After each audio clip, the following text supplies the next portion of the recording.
Every time one of your cells divides, it copies an instruction manual 3 billion letters long, using itself as the master copy. That manual is your DNA, and copying it perfectly every single time in every single cell, all day, every day, should be impossible. Letters fall off the page on their own, just from ordinary chemistry, thousands of times a day in every cell you have. Sunlight melts letters together into unreadable clumps. And when the manual gets copied, the copying machine makes a typo every so often, the way anyone would copying something that long that fast. Something is catching almost every one of those mistakes before they matter. When that catching slows down, the damage stops getting erased and starts getting copied forward into every new cell that comes after it. Scientists count that buildup as one of the actual measurable hallmarks of aging, something they can point to directly in aging tissue and track over time. If it went uncaught entirely, you'd have stopped functioning as a coherent organism decades before you were born.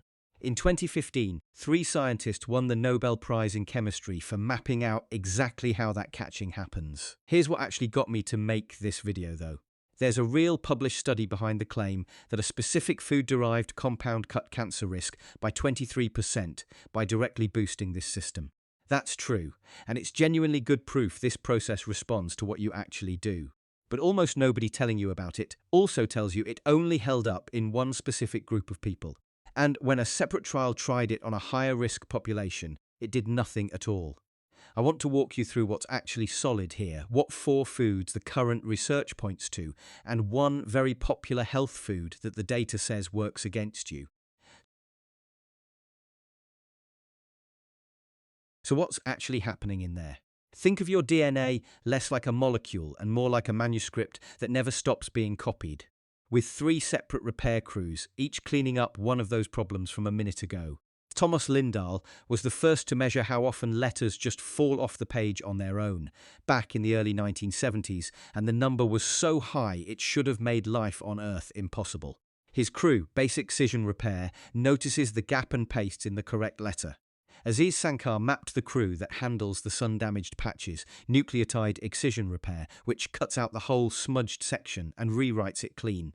And Paul Modrich mapped the proofreading crew that catches copying typos right after they happen, Mismatch Repair, before a misspelling gets locked in for good. Scientists can actually watch this in real time, tagging damaged DNA and tracking how fast it clears under a microscope. In young, healthy cells, the fix happens within minutes. In older or stressed cells, the same damage can sit there far longer, giving mistakes more time to become permanent. That slowdown has been measured directly in aging skin and in cells exposed to years of sun damage. And researchers increasingly treat it as one of the basic systems that determines how well the rest of your body holds up over time. Now here's the part that made me want to fact-check the whole topic before scripting a single food. Soy is one of the most recommended anti-aging foods on the internet. But when researchers pointed soy's main compound, genistein, directly at this repair system, it didn't help it, it blocked it. More than one study found genistein interferes with the exact enzyme responsible for catching that first kind of damage, the missing letter kind. That's actually why some cancer researchers use it deliberately, to stop a tumor cell from repairing itself while it's being treated. Useful there. Not what you want in a normal healthy cell trying to do its job, so soy isn't on today's list, even though you'll see it recommended everywhere for exactly this kind of thing. The best evidence on this list belongs to kiwi fruit, and it wasn't even called that until 60-some years ago. It grew wild for centuries along China's Yangtze River Valley, where it showed up in traditional medicine as a fruit used to settle the stomach and cool the body down. New Zealand growers started exporting it in the 1950s under the name Chinese gooseberry, until American import tariffs on berries and Cold War-era hesitation about anything labelled Chinese made that name a problem at the register. In 1959, an exporter renamed it after the country's flightless national bird instead, and the rebrand stuck so completely that most people have no idea the fruit had a different name at all. The science backing it up is unusually direct. Researchers at Scotland's Rowett Research Institute gave people a single serving of kiwi fruit juice and measured their blood cells afterward. Oxidative damage to their DNA measurably dropped. When people kept eating kiwi fruit for 3 weeks straight, something more specific showed up. Their cell's base excision repair crew, the one that patches missing letters, got measurably more active. Their cells were fixing more damage actively because of what they ate. In the 1940s, a chemist named Ludwig Blau was in a wheelchair from gout so severe he could barely walk. One night, the only food in his house he had any appetite for was a bowl of cherries, so he ate the whole thing. The next day, for the first time in years, the swelling and pain were noticeably better. He kept eating around 6 cherries a day, stayed pain-free, and when he eventually stopped, the gout came right back. He wrote up his own case, then tested it on 12 other gout patients with his family doctor, and published the results in a medical journal in 1950. Tart cherries turned out to carry real relevance here too, decades later. They're one of the richest food sources of melatonin, a compound most people only associate with sleep. But in a 12-week human trial, people drinking tart cherry juice showed a measurable increase in the activity of the exact enzyme responsible for that first repair crew, along with lower levels of a blood marker tied to inflammation. Same repair crew as kiwi fruit, different food getting it to show up for work. Every Brazil nut you've ever eaten came from a wild tree, because nobody has ever successfully farmed one. The tree's only fruit inside an intact rainforest, pollinated by one specific kind of orchid bee, and the seed pod is so hard that only a rodent called an agouti can crack it open. The agouti buries extras to eat later, forgets some of them, and those forgotten seeds are the only reason new Brazil nut trees exist at all. Entire communities across the Amazon still make their living the same way people have for generations, harvesting what the forest and the agoutis leave behind.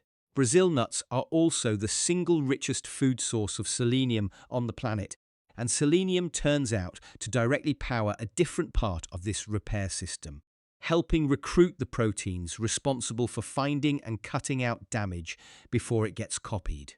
Volunteers in a Brazilian study who ate one Brazil nut a day for 8 weeks showed measurably less oxidative DNA damage in their blood afterward. One caveat worth knowing: selenium content varies a lot nut to nut, and eating too many regularly can build up to unsafe levels. 1 or 2 a day is the actual guidance, not a handful. Salmon shows up in an old Irish story about a fish that had eaten from a magical hazel tree and absorbed all the world's knowledge, and whoever tasted it first would become the wisest person alive. On the other side of the planet, salmon runs shaped entire cultures for thousands of years along the Pacific coast of North America, with ceremonies held every year to honor the fish the moment the first one returned upriver. What salmon actually gives you is vitamin D, and vitamin D turns out to be tied directly to that second repair crew, the one that handles sun damage. Cells lacking a working vitamin D receptor clear UV damage noticeably slower.